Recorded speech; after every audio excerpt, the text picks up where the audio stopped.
1 ऑगस्टपासून मच्छीमारी हंगामाला प्रारंभ होतो. मात्र हंगाम सुरू होत असला तरी मिरकरवाडा बंदरातील मच्छीमार समस्येच्या गर्तेत अडकलेत. या बंदरात सुमारे 400 मच्छीमार नौका नांगरून ठेवण्यात आल्यात.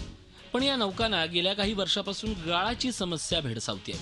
त्यावर उपाययोजना करूनही हा प्रश्न अजून मार्गी लागलेला नाही. गतवर्षीच्या पावसाळी हंगामात या बंदरातून गाळ काढण्यासाठी 1 कोटीचा खर्च मेरिटाईम बोर्डकडून करण्यात आला होता.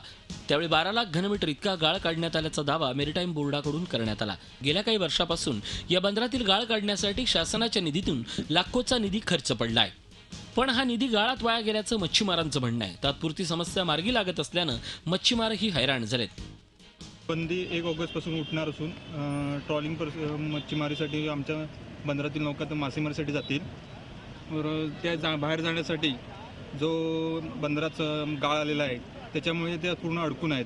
सुमारे 400-500 बोटी बंदरामध्ये अडकून राहतील व त्यांना मासेमारी करता येणार नाही. त्यासाठी शासनाने लवकरात लवकर बंदरातील गाळ काढावा आणि मच्छीमारांना न्याय द्यावा.